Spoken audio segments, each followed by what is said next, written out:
ಸಾಧನೆಯ ದಾರಿಯಲ್ಲಿ ಸಾಧಕರಿಗೆ ಕೊನೆಯಲ್ಲಿ. ಕಾರ್ಯಕ್ರಮಕ್ಕೆ ಸ್ವಾಗತ. ಸೀಮಂತ್ ಕುಮಾರ್ ಸಿಂಗ್ ಅವರು ಕರ್ನಾಟಕ ಕಾಡರ್ನ 1996ನೇ ಬ್ಯಾಚ್ನ ಐಪಿಎಸ್ ಅಧಿಕಾರಿ. ತಮ್ಮ ಕರ್ತವ್ಯ ನಿಷ್ಠೆ, ಪ್ರಾಮಾಣಿಕತೆ ಮತ್ತು ಮಾನವೀಯತೆಯಿಂದ ಜನಮನ ಗೆದ್ದಿದ್ದಾರೆ.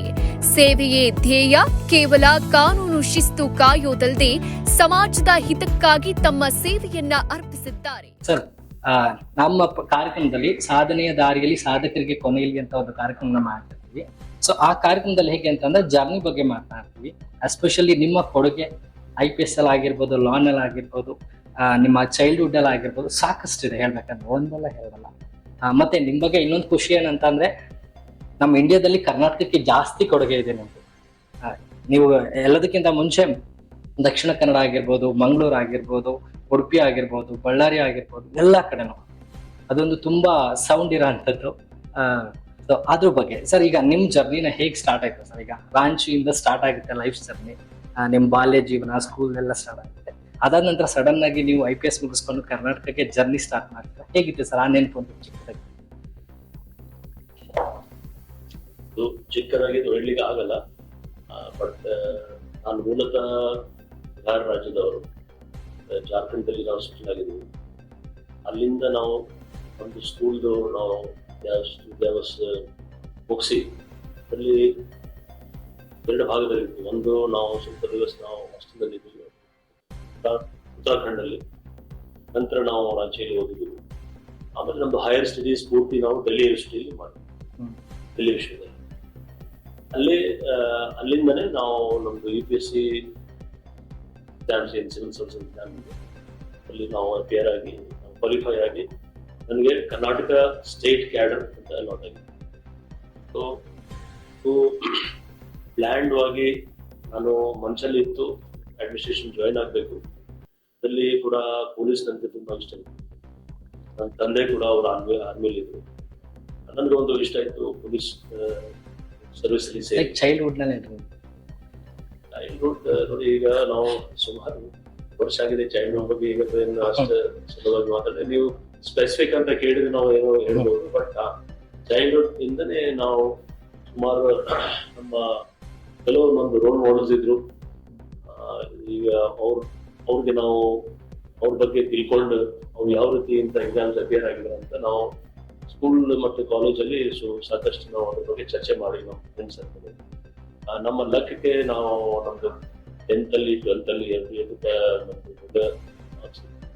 ನಮಗೆ ಬೆಸ್ಟ್ ಒಂದು ಕಾಲೇಜಲ್ಲಿ ಅಡ್ಮಿಷನ್ ಸಿಕ್ತು. ಕಾಲೇಜ್ ಡೆಲ್ಲಿಯಲ್ಲಿ. ಡೆಲ್ಲಿ ಆ ಸಮಯದಲ್ಲಿ, ಈಗ ಆಲ್ಮೋಸ್ಟ್ 30 ವರ್ಷ ಆಗಿದೆ. 30 ವರ್ಷ ಹಿಂದೆ, 35 ವರ್ಷ ಹಿಂದೆ ನಾವು ಯಾವಾಗ ಕಾಲೇಜ್ ಸ್ಟಾರ್ಟ್ ಮಾಡಿದ್ವಿ, ಆಗ ಸಿವಿಲ್ ಸರ್ವಿಸಸ್ಗೆ ಒಂದು ನಾವು ಫ್ಯಾಕ್ಟ್ರಿ ಹೇಳ್ಬೋದು ಅಂತ ಡೆಲ್ಲಿ ಯೂನಿವರ್ಸಿಟಿ. ಸೊ ಲಕ್ಲಿ ನನಗೆ ಒಳ್ಳೆ ಕಾಲೇಜಲ್ಲಿ ಅಡ್ಮಿಷನ್ ಆಯಿತು, ಹಾಸ್ಟೆಲ್ ಸಿಕ್ತು, ಮತ್ತೆ ಒಂದು ಒಳ್ಳೆ ಎನ್ವೈರ್ಮೆಂಟ್ ಸಿಕ್ತು. ಇದರಲ್ಲಿ ನನಗೆ ಈ ಎಕ್ಸಾಮ್ಸ್ ಅಪಿಯರ್ ಆಗಲಿಕ್ಕೆ ಒಂದು ಮೋಟಿವೇಶನ್ ಪ್ಲಸ್ ಏನು ನಾವು ಹೇಳ್ಬೋದು ಒಂದು ಒಳ್ಳೆ ಎನ್ವೈರ್ಮೆಂಟ್ ಸಿಕ್ತು.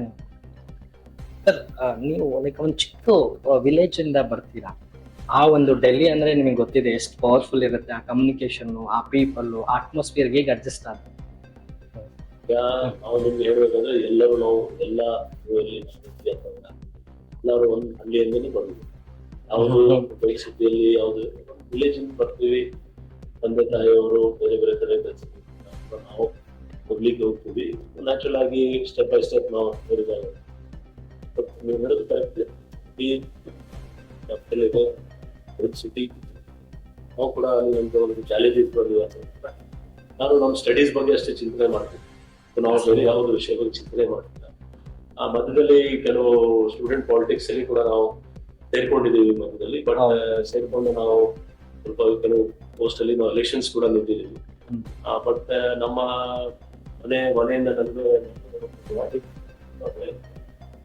ಹೇಳಿದ್ರು, ಮನೆಯಿಂದ ನಮ್ಗೆ ಒಂದು ಗೈಡೆನ್ಸ್, ನೀವು ಓದಬೇಕು ಅಥವಾ ಇಂಥ ಎಕ್ಸ್ಟ್ರಾ ಕರಿಕ್ಯುಲರ್ ಆಕ್ಟಿವಿಟೀಸ್ ನೀವು ಮಾಡ್ತೀರಾ, 2ರಲ್ಲಿ ಒಂದು ನೀವು ಕ್ಲೋಸ್ ಮಾಡಿ. 2 ಮಾಡ್ಲಿಕ್ಕೆ ಸಾಧ್ಯನೇ ಇಲ್ಲ. ಸೊ ನಾವು ಸ್ವಲ್ಪ ಸ್ಟಡೀಸ್ ಬಗ್ಗೆ ಜಾಸ್ತಿ ಇಂಟ್ರೆಸ್ಟ್ ತೋರಿಸಿ ಲಕ್ಲಿ ನಾನು ನಿಮ್ಗೆ ಮೊದಲೇನು ಹೇಳಿದೆ, ನಮ್ಮ ಗ್ರೂಪ್ ಸರ್ಕಲ್ ತುಂಬಾ ಚೆನ್ನಾಗಿ ಐದಾರು ಜನ ನಾವು IPS ಕ್ವಾಲಿಫೈ ಮಾಡಿ ನಾವು ಬೇರೆ ಬೇರೆ ರಾಜ್ಯದಲ್ಲಿ ಕೆಲಸ ಮಾಡ್ತೀವಿ. ಲೈಕ್ ಸರ್ ಸಡನ್ ಆಗಿ ನಿಮ್ಗೆ 96 ನಲ್ಲಿ ಲೈಕ್ IPS ಗೆ ಪಾದಾರ್ಪಣೆ ಮಾಡ್ತೀರಾ. ಕರ್ನಾಟಕ ಅಂತ ಬಂದಾಗ ಹೇಗಿತ್ತು ಸರ್ ಆ ಫೀಲಿಂಗ್ಸ್? ಬಿಕಾಸ್ ಟೋಟಲಿ ನೀವು ಆ ಸೈಡ್ ಇಂದ ಬಂದಾಗ ಇಲ್ಲಿ ಟೋಟಲ್ ಲ್ಯಾಂಗ್ವೇಜ್ ಚೇಂಜಸ್ ಇರುತ್ತೆ.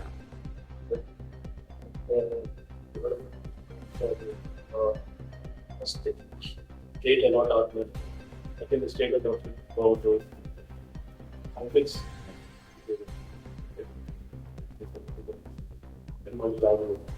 but lot ಆದ್ಮೇಲೆ ನಾವು ಆ ಸ್ಟೇಟ್ ಅಲ್ಲಿ ಇನಿಷಿಯಲಿ lot ಆದ್ಮೇಲೆ ಗೊತ್ತಾಗಲ್ಲ ಅದಕ್ಕೋಸ್ಕರ ನಾವು separate more just state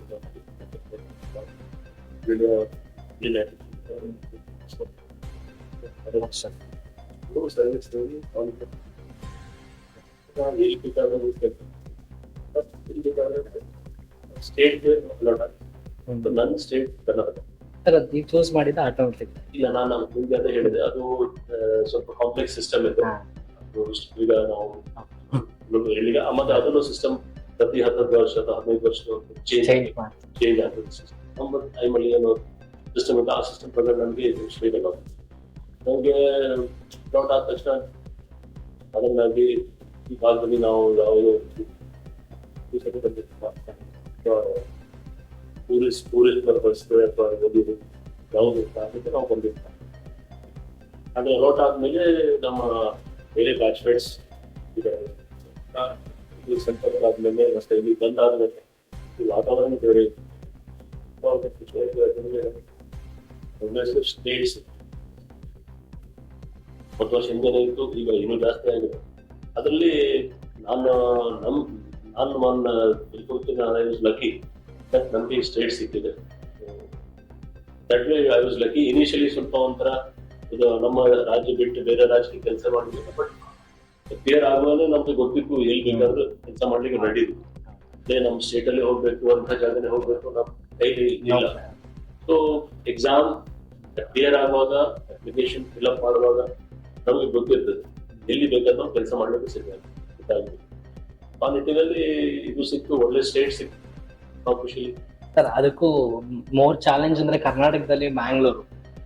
it's ನಿಮ್ಗೆಲ್ಲ ಗೊತ್ತಿದೆ ಎಷ್ಟು ಚಾಲೆಂಜಿಂಗ್ ಇರುತ್ತೆ ಅಲ್ಲಿರೋ ಜನರನ್ನ ಹ್ಯಾಂಡ್ಲ್ ಮಾಡ್ಬೇಕಂತ. ಅವರಿಗೂ ಫೀಲ್ ದಟ್ ಸರ್. ಇಲ್ಲ, ಬೆಂಗಳೂರು ಆತರ ಇಲ್ಲ. ನಾವು ಆಕ್ಚುಲಿ ನಮ್ದು ಫಸ್ಟ್ ಪೋಸ್ಟಿಂಗ್ ಭಟ್ಕಲ್ ಬಂದ ತಕ್ಷಣ ಟ್ರೈನಿಂಗ್ ಆದ್ಮೇಲೆ ASP ಆಗಿ ಪೋಸ್ಟಿಂಗ್ ಆಗ್ತಿದ್ದೆ. ASP ಅಂದ್ರೆ ಅಸಿಸ್ಟೆಂಟ್ ಸೂಪರಿಂಟೆಂಡೆಂಟ್ ಪೊಲೀಸ್.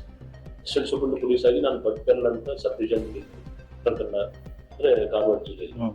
ಅಲ್ಲಿ ನಾನು ಅಂದಾಜು 2 ವರ್ಷ ಕೆಲಸ ಮಾಡಿದೆ. ನಂತರ ಕೊಡಗುಲ್ಲಿ SP ಆಗಿ, ಆಮೇಲೆ ಮಂಗಳೂರಲ್ಲಿ ಮಂಗಳೂರಲ್ಲಿ ಮಂಗಳೂರಿನ ಡಿಸ್ಟ್ರಿಕ್ಟ್ ಒಂದು ಅಭಾವಿ ದಕ್ಷಿಣ ಕನ್ನಡ ಡಿಸ್ಟ್ರಿಕ್ಟ್ ಅಲ್ಲಿ ಇರುವಾಗ ಜಿಲ್ಲೆಯಲ್ಲಿ ಹಲವಾರು ಸಮಸ್ಯೆ, ಹಲವಾರು ಚಾಲೆಂಜ್. ನಾನು ನನ್ನ ಇದು ರಿಕಾರ್ಡ್ ನಾನು ವೆಂಕಟೇಶ್ ಈಗ ಮೋಸ್ಟ್ ಸೀನಿಯರ್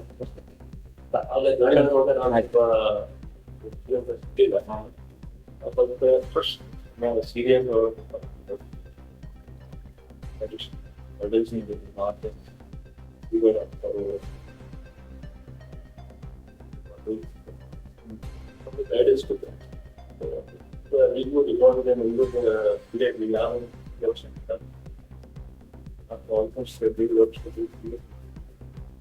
ಈಗಲೂ ನೇಮ್ ತುಂಬಾ ಸೌಂಡ್ ಆಗುತ್ತೆ.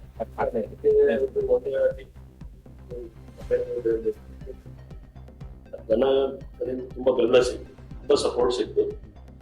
ಅದಕ್ಕೆ ನಂತರ ಕೂಡ 10 ವರ್ಷ ನಂತರ ಯಾವಾಗ ಬೆಂಗಳೂರಲ್ಲಿ ಪೊಲೀಸ್ ಕಮಿಷನರೇಟ್ ಸೆಟಪ್ ಆಗಿತ್ತು, ಆಗ ನಾನು ಫಸ್ಟ್ ಪೊಲೀಸ್ ಕಮಿಷನರ್ ಆಗಿ ಮಂಗಳೂರು SP ಆಗಿ ಮತ್ತು ಕಮಿಷನರ್ ಆಗಿ ಸಾಧಾರಣ ಒಂದು ಸರಾಸರಿ ನಾನು 6 ವರ್ಷ ಕೆಲಸ.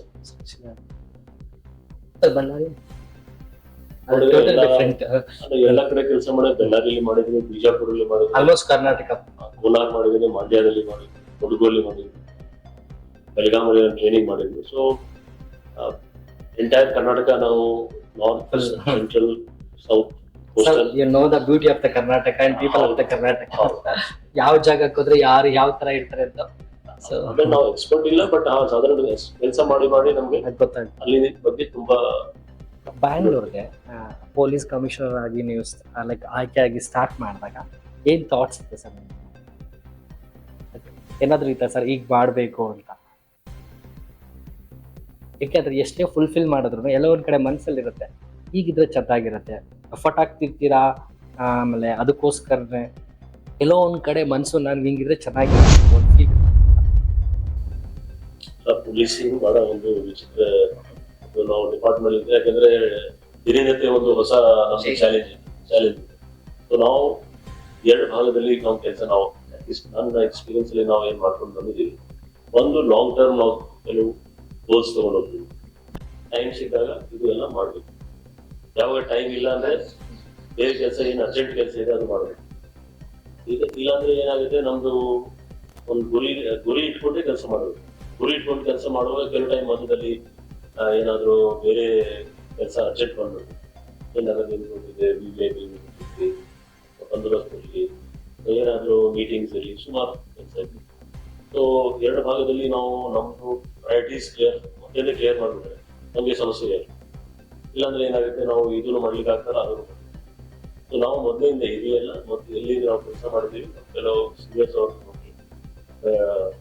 ಟ್ರೈನಿಂಗ್ ಅದು ಪ್ಲಾನ್ ಮಾಡಿ ನಾವು ಕೆಲಸ ಮಾಡ್ತಾ ಇದೀವಿ. ಸೊ ಅದಕ್ಕೆ ಏನು ಸಮಸ್ಯೆ ಆಗ್ತಾಯಿಲ್ಲ. ನೀವು ಹೇಳೋದು ಬ್ಯಾಂಗ್ಳೂರ್ ಒಂದು ಸಿಟಿ, ದೊಡ್ಡ ಸಿಟಿ ಇದೆ, ಅವರು ಸಮಸ್ಯೆ ಇದೆ ಇಲ್ಲಿ. ಸೊ ಎಲ್ಲ ಸಮಸ್ಯೆ ಅಂದ್ರೆ ಪೊಲೀಸ್ ಸಂಬಂಧಪಟ್ಟ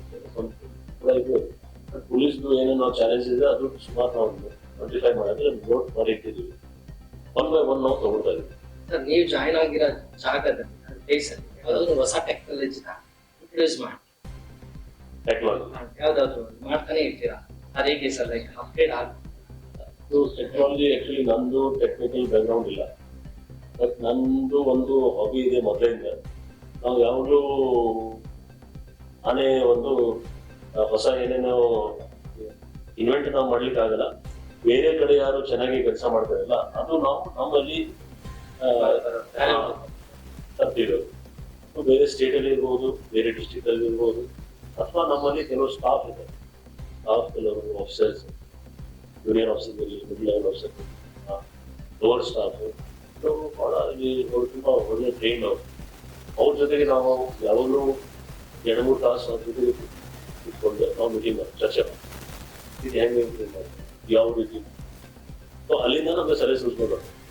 ಆ ಸಲಹೆ ಸೂಚನೆ ಆದ್ಮೇಲೆ ಎಕ್ಸಿಸ್ಟಿಂಗ್ ಟೆಕ್ನಾಲಜಿಗೆ ನೀವು ಜಾಸ್ತಿ ಯೂಸ್ ಮಾಡಬೇಕು ಅಂತ ನಾವು ಸಜೆಷನ್ಸ್ ಎಲ್ಲ ಕೊಡ್ತಾರೆ, ಬಟ್ ಇಂಪ್ಲಿಮೆಂಟ್ ಮಾಡೋದು ಮ್ಯಾಟರ್ ಅಂತ ಸರ್. ಅದು ನಾನು ಮಾಡಿದ್ದೀನಿ, ಯಾಕಂದ್ರೆ ಅವ್ರು ಡಿಮಾಂಡ್ ಇದೆ.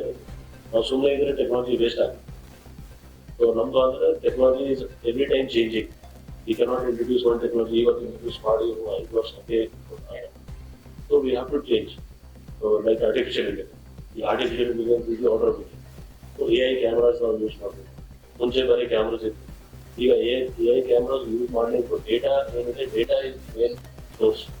ಡೇಟಾಗೆ ಯಾವ ರೀತಿ ನಾವು ಯೂಸ್ ಮಾಡ್ತೀವಿ, ಆ ಡೇಟಾ ನಾವು ಕ್ರೈಮ್ ಅಲ್ಲಿ ಯೂಸ್ ಮಾಡಿದ್ರೆ ನಮಗೆ ತುಂಬಾ ಬೆನಿಫಿಟ್ ಆಗ್ತದೆ, ಈಸಿ ಆಗ್ತದೆ ಕೇಸ್ ಡಿಟೆಕ್ಟ್ ಮಾಡಲಿಕ್ಕೆ ಅಥವಾ ಮುಂದೆ ಪ್ರೊಡಿಕ್ಷನ್ ಮಾಡಲಿಕ್ಕೆ. ಸೊ ಅದು ತುಂಬಾ ನಮ್ಮಲ್ಲಿ ಟೆಕ್ನಾಲಜಿ ಇದೆ, ತುಂಬಾ ಇನ್ವೆಸ್ಟ್ ಮಾಡಿದ್ದೀವಿ ನಾವು, ಸರ್ಕಾರ ವತಿಯಿಂದ ತುಂಬಾ ಇನ್ವೆಸ್ಟ್ಮೆಂಟ್ ಆಗಿದೆ. ಬಟ್ ನಾವು ವೇಸ್ಟ್ ಆಗಬಾರ್ದು ಅಂತ ನಮ್ದು ಒಂದೇ ವಿಷಯ.